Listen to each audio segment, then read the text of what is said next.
16ই জুলাই সন্ধ্যেই 7:30 বাজে আমরা তিনজনে চলে এসেছিলাম কোলাঘাটে। আর কোলাঘাটের আমাদের ইলিশ তো তোমরা অনেকেই জানো, অনেক ফেমাস। আর আমার সবথেকে প্রিয় মাছ হলো ইলিশ মাছ। আর এখানে আমার বর আমাকে একটা নয় দুটো জোড়া ইলিশ কিনে দিল। ওই ধরুন 1.5 কিলো মতো হয়েছিল দুটোতে। আর আমার বড় মাছ না মনে হয় যেন দাগা পেটি একসাথে হবে, ওটাই বেশি ভালো লাগে। আর যদি দাগা পেটি আলাদাই করে দেবো তাহলে বড় মাছ কেন খাবো, ছোট মাছ খাবো, তাই না? যত বড় ইলিশ না হোক না কেন, আমার তো পছন্দ দাগা পেটি একসাথে হবে। তারপরে মাছটা নিয়ে বাড়ি চলে আসলাম। হ্যালো, নমস্কার, কেমন আছেন আপনারা সবাই? তো আজকে একটা নতুন ব্লগে আপনাদের সবাইকে স্বাগতম। এইভাবে কে ছেলে কোলে নেয় একটু দেখাও, দেখো বগল দাবা করে নিয়ে যাচ্ছে ছেলেকে। তো আজ আমাদের এখানে রান্না হচ্ছে ইলিশ মাছ কলা পাতায় ভাজা। এই যে আজকে জোড়া ইলিশ আনা হয়েছে, তোমরা তো দেখলেই ভিডিওর ফার্স্টেই। তো এই সেই 3 পিস ভাজা করছি, মানে 1.5 পিস নয়, 1.5 পিস করে দুজনে খেয়ে নেবো। আমি একটা গোটা, ও একটা গোটা, আর হাফ হাফ। এখানে ভাত বসানো হয়েছে, আর এখানে ঝিঙের খোসা বাটা করেছিলাম, সেটাকে বাটা মানে ফ্রাই করছি। এটা ডাল সেদ্ধ আর হবে ডাল সেদ্ধ। তো আজকের রাত্রের ডিনারে এটাই থাকবে। তো রান্না হয়ে যাক, তারপর আমি তোমাদেরকে দেখাচ্ছি যে খাওয়ার টাইমে।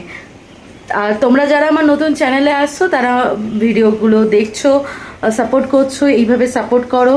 নতুন যারা আসছো প্লিজ সাবস্ক্রাইব করবে। আর যারা ফেসবুকে দেখছো তারা ফলো করে দিও। লাইক কমেন্টটা অবশ্যই করো ভিডিও ভালো লাগলে। আর ভালো না লাগলে একটা কমেন্ট করে জানিও, তাহলে কি উৎসাহ পাই যে হ্যাঁ তোমরা দেখছো, তোমরা কমেন্ট করছো। তো চলো, রান্না হওয়ার পর আমি তোমাদের সাথে আবার দেখা করছি। এই যে ভাত বেড়েছে, হাতে করে উঠে যাবে। হ্যাঁ, ভাত আর প্রয়োজন নেই, বর ভাত বেড়েছে। এখানে আমি ভেবেছিলাম ডাল রান্না করব, কিন্তু ডাল আর করা হয়নি। তো এই মাছ ভাজা দিয়ে, মাছের মশলা আছে, এই মাছের মশলা দিয়ে, আর ওইটা এইদিকে দাও ঝিঙে বাটাটা, ঝিঙের খোসা বাটা, এই যে ঝিঙের খোসা বাটা, এটা দিয়েই খাওয়া হয়ে যাবে। আমি কিন্তু জানি না ঝালটা কেমন হয়েছে, খেয়ে দেখো। হ্যাঁ, শুকনো লঙ্কা দিয়েছি বাটাতে। আগের দিনকে কাঁচা লঙ্কা দিয়েছিলাম, তেমন একটা ভালো লাগছিল না খেতে। হ্যাঁ, তো এই খোসাটা দিয়ে ভাতটা মাখাবো। ভাতটা মাখা হয়ে গেছে, এরকম একটা করতে হবে।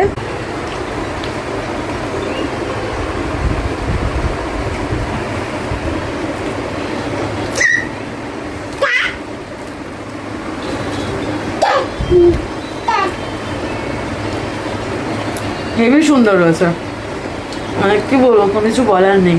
কেমন হয়েছে গো? আগের দিনের থেকেও বেশি ভালো হয়েছে।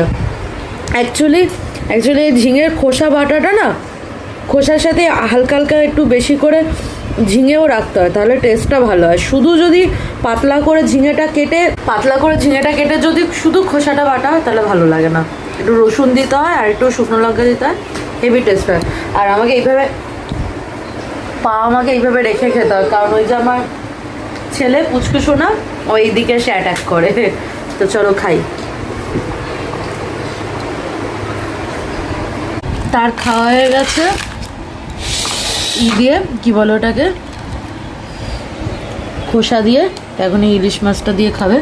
তুমি এটার হাফ নিয়ে হাফ আমাকে দিও। হ্যাঁ, একটু মশলা দিই। আমরা দুজনই খাবো, তার জন্য হাত দিয়ে দিচ্ছি, অন্য তো কেউ নেই খাওয়ার। দেখো লাগলে আরো দিচ্ছি। ভাত মাখাও, তুমি তোমাকে ওটা ভালো লাগবে না, তুমি তো দিয়ে খাচ্ছ না।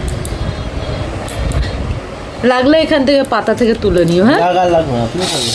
আরে আমার হয়ে যাবে, আমার তো অল্প ভাত, আমি এখনো এটাই খেয়ে উঠতে পারলাম না, খেয়ে নিই এটা দিয়ে। কেমন লাগছে খেতে বলো? ভালো। এবার আমার খাওয়া হয়ে গেছে, আমি এটা নেব। এই মাছটা নিয়ে এই ভাতগুলো এই মশলার মধ্যে দিয়ে, মশলার পাতায় যত মশলা ছিল ভাত দিয়ে থেকে নিয়ে নিয়েছি। এই যে এর মধ্যে লবণ দিয়ে নিয়েছি, একটু লেবু এবার মিশিয়ে নেবো, মিশিয়ে ভাতটা মাখিয়ে নেবো।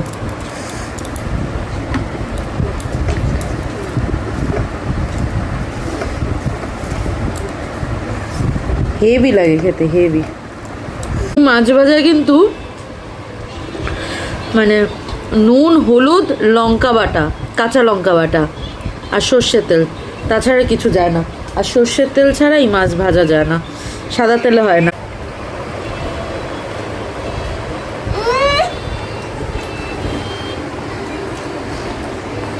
হেভি লাগে খেতে। যারা এই পাতায়, কলা পাতায় মাছ ভাজা জানে, যারা বরিশালের মানুষ তারাই জানবে এটা খেতে, বাকি অন্যরা যায় না।